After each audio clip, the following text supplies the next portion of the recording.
Folks, hello and welcome to the Naren Agarwal Show. Today's episode is one that's truly phenomenal, fascinating, and I'm excited for this episode because I have with me the president and CEO of the Muhammad Ali Center, an award-winning museum and multicultural center dedicated to the life and legacy of the greatest boxer, arguably, Muhammad Ali.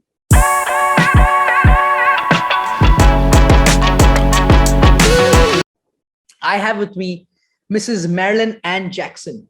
She has a career that blends more than 25 years of marketing and strategic planning, experience in nonprofits and corporate environments. Before joining the Ali Center, she's had a very interesting background in her career. She's been the vice president of marketing and audience strategy at the Chicago Architecture Foundation. She's also held a management position at the Six Flags theme park and many others. Welcoming Mrs. Jackson. Marilyn, how are you doing? I'm doing great, Naren. Pleasure to be here. Thank you so much for joining and doing this podcast all the way internationally. You're sitting right now in Louisville, Kentucky, I believe. That's correct. Wow, with about a 9.5, 10-hour time difference. And I'm so excited for this podcast because it's something very unique. I've not spoken to somebody who's in the management position of running a cultural and a museum center. So this is a very first time for me in that regard. Marilyn, the first question that comes to my mind to ask you is, why did you choose to work for the Muhammad Ali Center? You've had a great career and a huge blend of experience. So why the Muhammad Ali Center? Well, the way things go here in the United States is that I kind of feel like it chose me. I was contacted by a recruiter about an opportunity, and we were still in the middle of COVID. I'd been sequestered to my bedroom working for an organization called United Wave Metro Chicago for about a year and a half. And I was curious about the position, and the recruiter was very insistent that I at least have a single conversation with the board. And I did. And one conversation turned into another. And ultimately, it was a big move for me to move out of Chicago, to move out of the house I'd lived in for 27 years, the house where I raised my children. My husband needed to kind of figure out what he was going to do, what was next for him, moving down to Louisville. But I really looked at the institution and felt that it was such an important place for us to have in America, have for people of color that would told the story of Muhammad Ali and his legacy and how he really evolved as a human being. He always wanted to use his boxing for something greater, and he really did.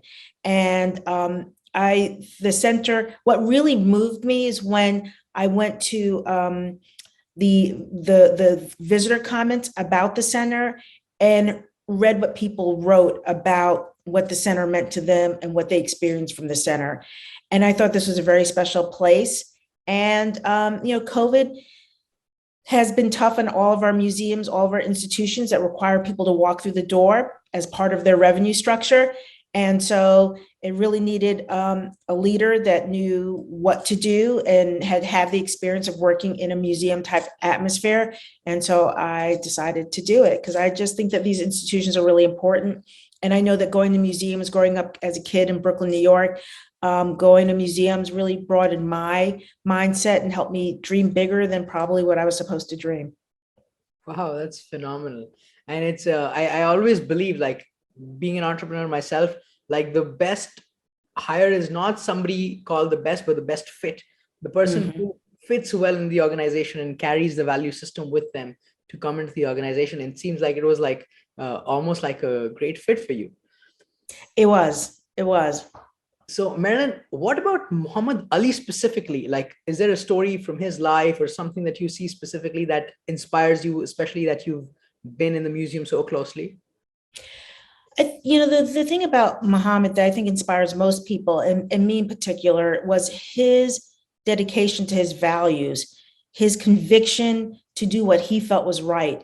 And, his journey wasn't an easy one, growing up in Louisville in a very segregated community, becoming a great boxer, but then coming back to America after he won the gold medal at the Roman Olympics and facing all the level of discrimination that he faced growing up, and realizing even though he was this storied boxer with a gold medal, that he was still a Black man in America, and that many, many, many doors were closed to him, including being able to sit down and have a very simple meal at a lunch counter in downtown Louisville, which is when he was turned away.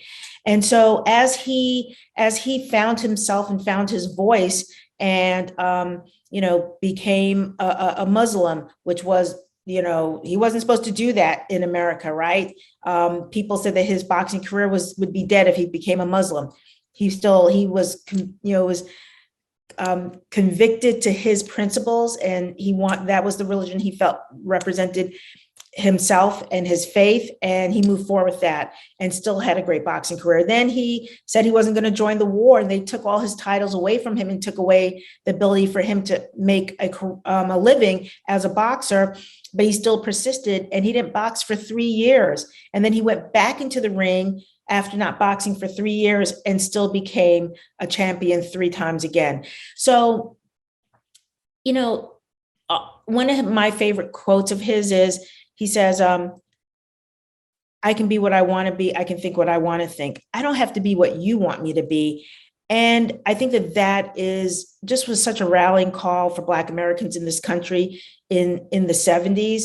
It really inspired a lot of people to face the discrimination and face the opposition, and to move, to become what they want, to kind of break through those barriers. So I see him as a very electric figure in our history, and one that I think really spoke to me. I mean, I was born in 1964, and growing up, most of the women that, around me were either secretaries or teachers. That was kind of what, women were supposed to be, especially Black women. And having people like a Muhammad Ali in your knowledge base helps you say, but maybe there's something more for me. Can I be what I want to be? Wow. And for those viewers listening, some of we don't realize that he was in an area where there was like clear cut segregation. Like, the Black Americans were not allowed to sit in the same spot, maybe have meals at the same spot as white Americans. Like, there was like a hard line segregation. And he did all this back then, and that was incredibly bold. Mm-hmm. And it's really cool how you relate that to your personal journey of having certain barriers and you breaking them. And now look, you're the president and CEO of the Muhammad Ali Center, being a woman, and running such a successful museum. Wow. I want to talk to you a little bit about the value system you spoke about with Muhammad Ali. And he has these like 6 core principles, I know, which is kind of illustrated in the museum. Especially when I visited, I saw some aspects of it. So what are those 6 core values that is shown across the museum? Sure. So just to back up a little bit, when Muhammad was alive when he created the center, and he and his wife, Lonnie Ali, were very instrumental in terms of what they wanted the center to be. And they didn't want it to be a memorial of Muhammad. They really wanted to be a place of inspiration for others. And so the center is built around his 6 core principles, which he feels are the principles that allowed him to achieve his greatness. And they are conviction, confidence, dedication, respect, giving, and spirituality. And, if you think about his life, till the day he died, he was very devoted to spirituality and very devoted to his faith. He was one of the most generous people in the world. So he was always giving. There's a story, don't know if it's true or not, but there's a story that people would say, don't pay Muhammad in cash, because he will give it away from the time it gets in his hand till the time he gets home. He will just give it away to people on the street. He had great respect for himself and others. And, again, his dedication to his craft, his boxing, from the day that he was 12 years old, and he decided he was going to be a boxer. He was so dedicated to that and trained tremendously. And Lonnie Ali, his wife, tells me a story that even when his Parkinson's was pretty advanced, at their house, they had a farm in Michigan. They built a boxing ring for him, like in the barn of this farm. And he would go out in the boxing ring, and he could still move around the boxing ring, and dance backwards, which was his like key signature boxing move. And his doctors would be like, he's not supposed to be able to do that. But the muscle memory, because that was something that he did every day, was still so centered in his body. And then, confidence that he was the greatest. He told himself that every day, and he told everybody that every day. And he manifested his destiny, I think, through his own confidence. Wow. I love this combo, especially because I see some people, when they gain a lot of success and peak, they gain a lot of confidence. It comes at the cost of humility and giving, you feel very superior.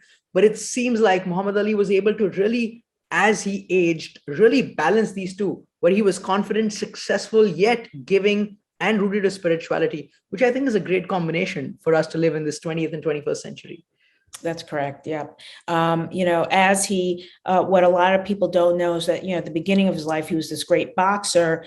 But then when he retired from boxing, he became a great humanitarian. He was a UN ambassador of peace. He won various humanitarian awards. He traveled the world. He did a lot of, he went to places that were war torn and delivered, supplies and food, and every place that he went, he just really touched people, and he was really interested in people. He never, actually, this is kind of interesting. We have a neighbor who is coming down to Muhammad Ali Center this weekend. I have a neighbor in Chicago, and he said that his Muhammad Ali, and everybody has a Muhammad Ali story. Like almost everybody has a story about Muhammad Ali, but he was waiting in this very, very long line with his 2-year-old son for a book signing that Muhammad was doing. And he had his 2-year-old son in his arms, and he taught his 2-year-old son the little part of, float like a butterfly and sting like a bee. And when Muhammad walked past this line to enter the bookstore, he said, he repeated it, and Muhammad stopped and looked at this little boy and he was like, did that just come out of him? And he's like, yeah. He's like, oh, you guys need to come in, move them to the front of the line, and sat that boy on his lap while he signed books for like 40 minutes. And people tell stories like this. I mean, not just one, but like so many people have a Muhammad Ali story where they were so deeply touched by his generosity and him wanting to know people, get to know people, meet people, touch people in very, very personal way. Wow, he really used his name and title to impact people and with them, like on the ground.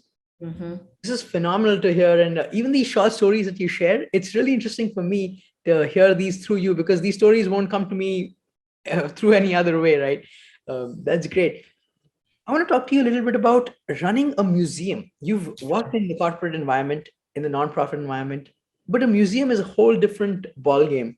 And it's a very unique kind of an organization. So how is a museum different? What misconceptions do people have about museums? And what are the challenges of running a museum? Like all about it. Yeah. I started my career in the corporate arena, and in the corporate world, it's all about revenue generation, and so it's very focused on what products are selling the most money, and we're going to get our best return on. And so when you ask, one of the examples I use is, if you ask somebody that works at McDonald's, what do they do? They'll say, oh, we sell hamburgers. That's what McDonald's ultimately does, right? So whether you work in the real estate division, your job is to find the best location that's going to sell the most hamburgers. If you work on the product development division, people love the McRib, but the McRib is only created to sell more hamburgers, to sell more of their base product, right? And so, there's kind of a discipline and a structure to the for-profit world that does not necessarily exist in the nonprofit world. And at a museum, I say it's like, it's a little bit like an octopus, because you have all these multiple lines of business. So for us, when we look at our balance sheet, the revenue is driven through multiple different arenas. So you have selling tickets at the gate, what we call the gate admissions. We have our shop, which is selling all of our merchandise and mementos of their experience. We have a special events rental department. So we have a beautiful building and people rent it out in the evenings or in the mornings, or spaces that aren't open to the public for special events. So that's what we call our earned revenue. And that's a big part of the center. Then there's the philanthropic side of the business, which is getting people to give money to the center. So there's multiple ways of doing that. There's through memberships, which is like basically low-end donors, people who are giving $50, $100 a year to become a member of the institution. There is what we call major gifts. So those are people who are giving 5 and 10 and 15 and more dollars. We have corporate, you can have a corporate line of revenue.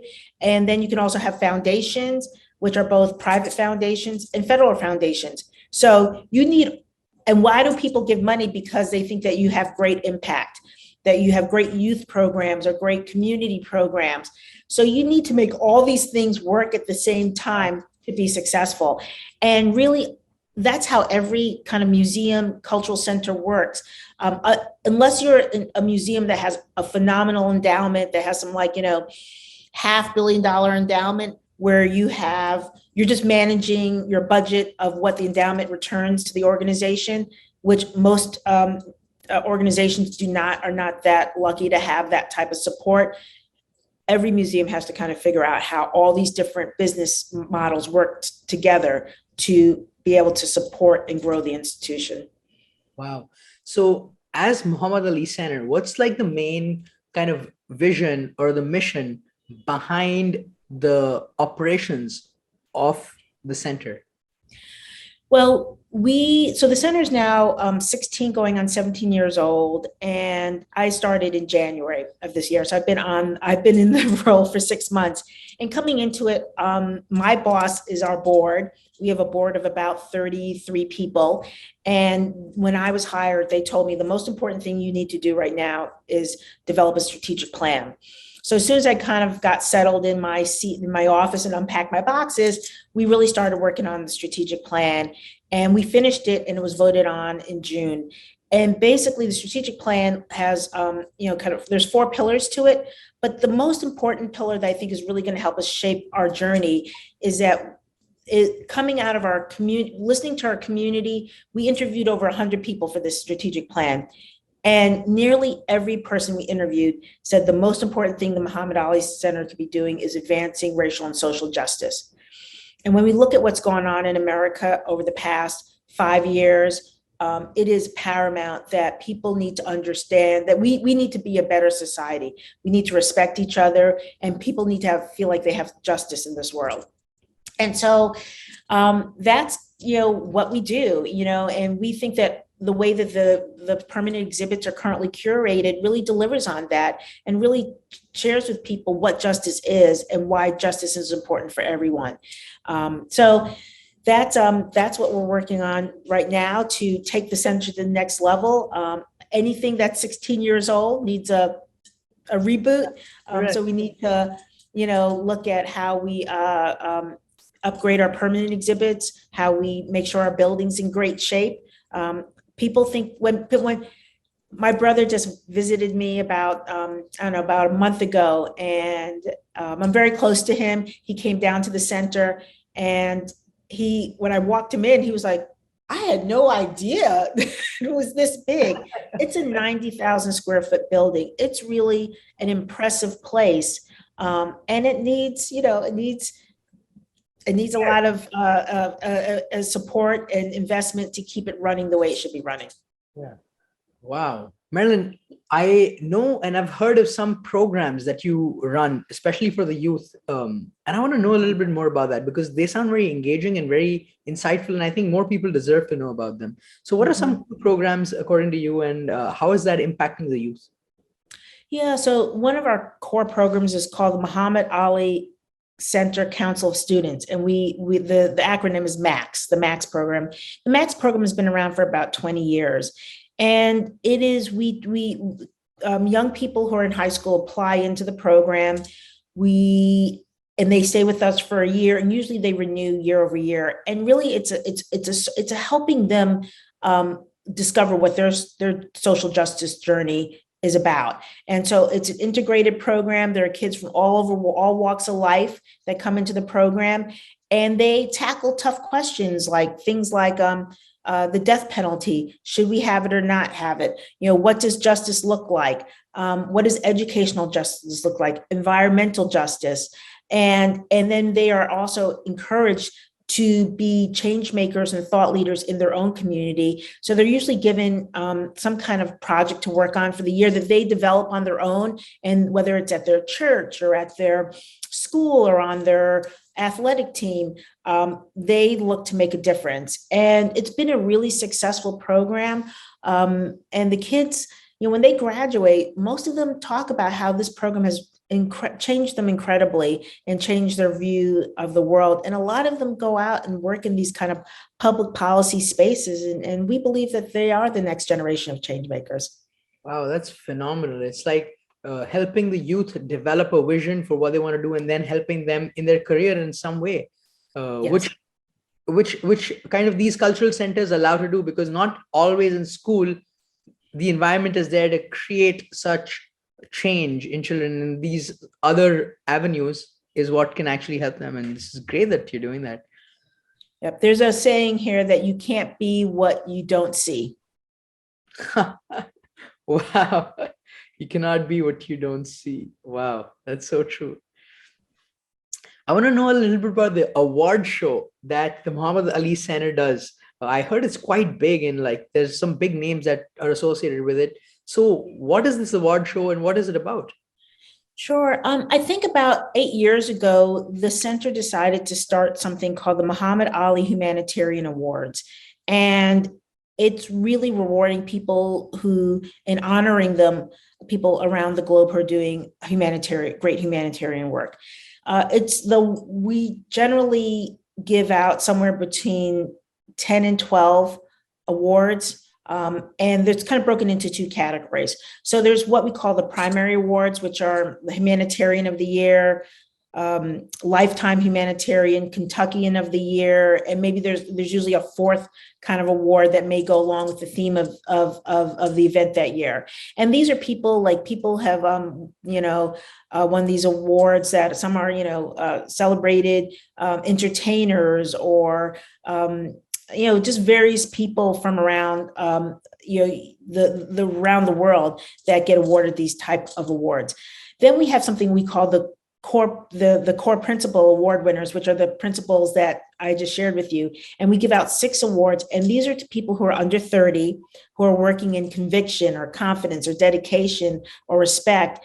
And, last year, those awards were given out to young people who are really involved and who started a protest movement in New York City. Or was another gentleman was given an award who started a whole food program in Baltimore, Maryland, because he knew that food and access to food was one of the biggest problems in his community. There's another gentleman who was like a war reporter who'd been documenting various war atrocities. And so he was given an award. And there's another person who I was really, there was this woman, oh gosh, I'm going to forget her name. She is Afghani, and she was given an award because she actually became a rapper. And because her family wanted to, at 13 years old, she was expected to get married. And she's like, I'm a child. I don't want to get married. And she was so angry and she didn't know how to express her anger. And she said she heard this recording of Eminem. And she's like, I have no idea what he's saying, but I know he is angry. And so she kind of learned about what rap is and which is very related to Muhammad, how it's a form of poetry. And then she started to share her thoughts in a musical type of poetry format that we know as rap. And there's been a documentary that's been made about her, and she was actually able to get out of Afghanistan, and she's now studying here in the United States. But she's carrying the mantle for all these young women who are still, subjected to being a child bride to support their family. Wow, what a story. This is really some awesome and cool learning that I'm having, because who thought that a museum could have all these other kinds of impact as well? Usually, when we think of a museum or a cultural center, we think of an exhibit, but you guys are going above and beyond than just being an exhibit center, which is amazing. Yes. What are some challenges that you've been facing as the CEO and president of moving to a whole different city and then coming into a new work environment, like maybe from a big city like Chicago to Louisville, and then also in this center when you're just acclimating, and of course it works in a different way than where you're used to? Yeah. Coming to Louisville, the nice thing about Louisville is that it is a smaller city. So it was pretty easy to get acclimated and learn my way around. People have been incredibly generous and warm in introducing me to various people around the community. So that's all gone really well. I think the hardest thing for me coming into this role was, as I mentioned, the center was closed for much of the pandemic. So it was shuttered for 2 different times. We lost a lot of staff. So when I arrived in January, they had really just started opening their doors on a regular basis. We'd lost a lot of staff. The center was understaffed. So I really had to do a restructure and kind of get people in the right places and hire a lot of people quickly to make the center sustainable. And that was tough. And we still have a lot of areas to build out. The center in its history has had incredibly generous donors, a couple of people who really have kept the center afloat through their incredible philanthropy. But we need to go beyond that. And so now I'm trying to develop a philanthropy program and hire fundraisers who can help us build out that other part of our revenue structure. And the fundraising is never easy work, but I believe that this community really wants to support the center and that we're going to be successful in that arena. Wow. Thank you for sharing that. Marilyn, I want to get now into talking about Six Flags theme park. I know you worked in an important position at the Six Flags theme park. And for those of you who don't know, Six Flags is like these amazing theme parks in the US, this brand name called Six Flags.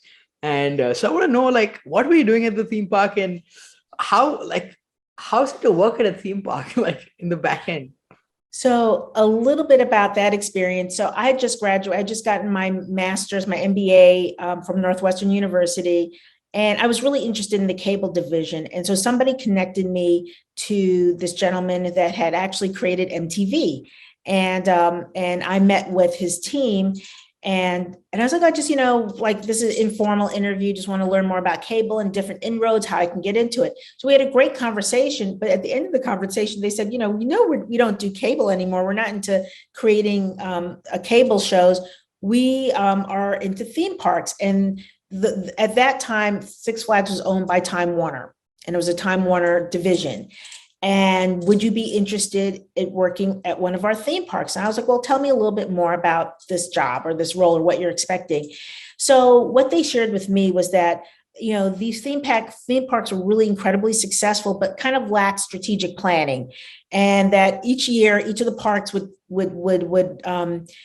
go to corporate and lobby them for money to build a new experience in the park.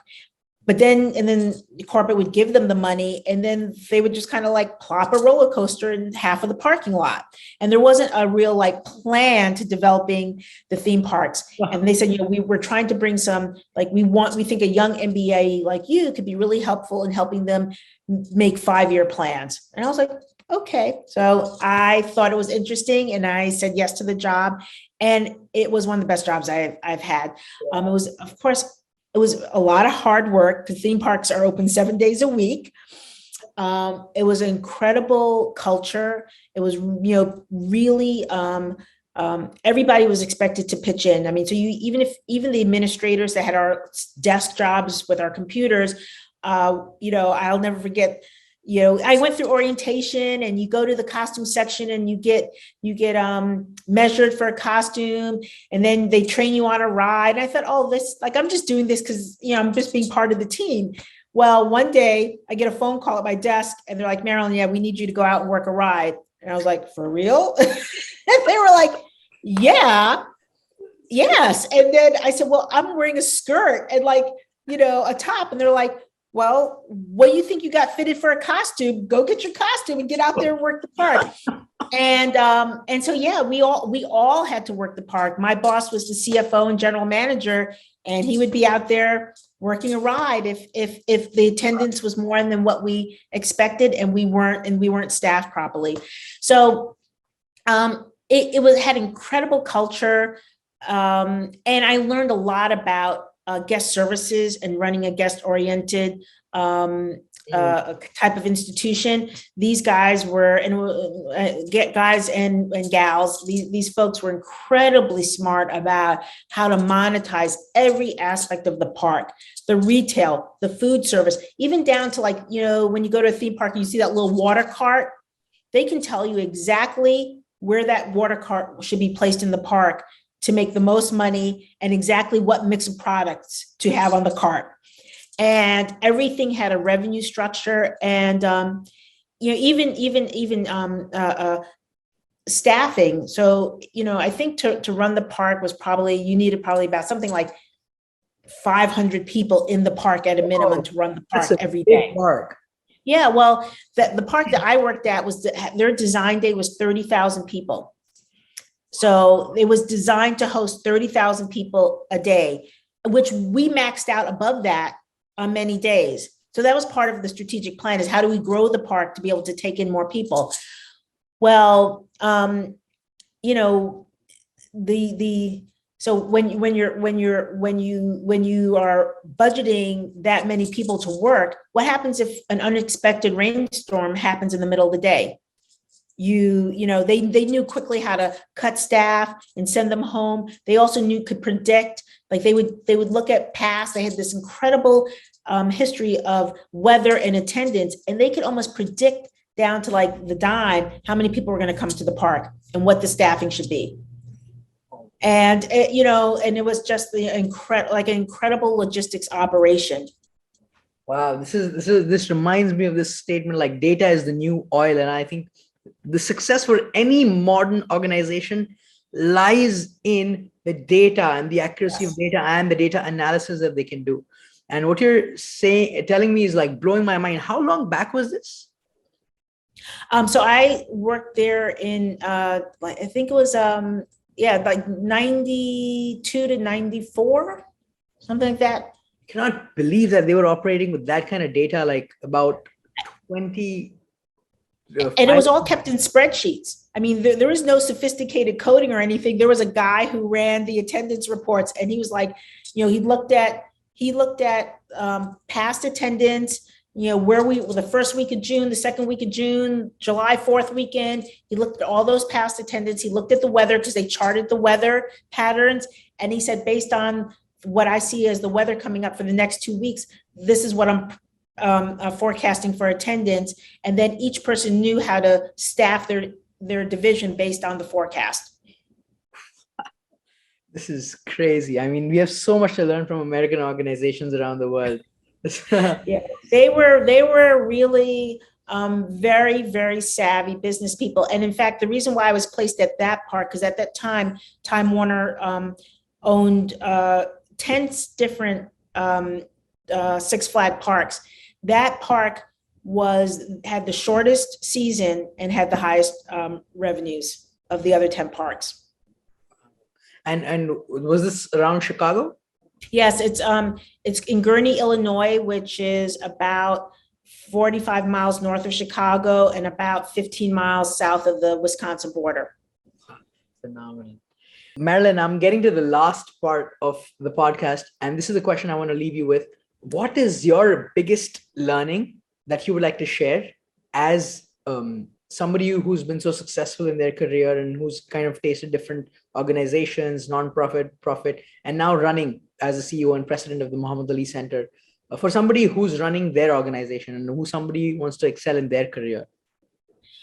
I think what's really contributed to my success in my career is the people I work with.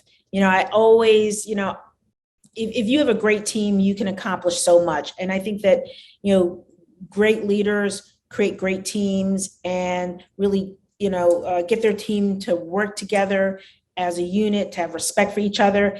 And I always say, like, you don't have to like each other necessarily, but you have to respect each other and respect the job that everybody does. And I think that's been, I think that's the secret to most great leaders. One of these kind of leadership people, professors that teach organizational design and leadership, said that one of the companies that she loves is Costco. And she said, you cannot find a person at Costco to say a bad thing about their CEO. She's like, I've tried. I've gone to Costco's around the world and just asked the people that work there. And because it's such a, it's such a employee-centered place. They get good benefits, they get good pay, they're treated well. And I think that if you do that with your staff, it will bring rewards in great, and it's not just about compensation. And what we know is that it's more than compensation. What makes people enjoy their jobs and stay at an organization? It's usually not compensation. Correct. So true. This is the way that I learned from other leaders. They say that the compensation is necessary. It acts as a baseline to make sure the team members are not demotivated, but it cannot motivate somebody just because you increase the compensation. It acts as the net so that they're not demotivated, but there's then all these other factors, how they're treated, how they're taken care of, if they're given more responsibility to grow, if they have a path to success, that makes them motivated. Wow. This was awesome, Marilyn. Thank you so much for being on the show, talking to us, sharing insights, and being candid and sharing stories from your career. Anything that you would like to say in the end? No, other than, if you're in Louisville, please come visit the Muhammad Ali Center. We're actually in the process of designing a new website. So probably in about 6 to 8 months, we'll have a new digital platform. So people who are living outside of Louisville will be able to participate in some of our programs virtually or digitally. And we think that, Muhammad has a lesson to teach everybody. So we welcome all visitors from around the globe. Wow. Thank you. And folks, let me pitch in. Louisville is one of the most beautiful and livable cities in the world, according to me, in my experience of traveling. I really love Louisville. I've been across the United States from Midwest to the West, etc. But Louisville, for some reason, happens to be one of my favorite cities in terms of livability. Lots of parks, a lot of beautiful people, great food, and not so big that you're lost. Cheers. Thank you, everybody, for listening. Thank you, Marilyn, for joining. Thank you, Naren, for having me.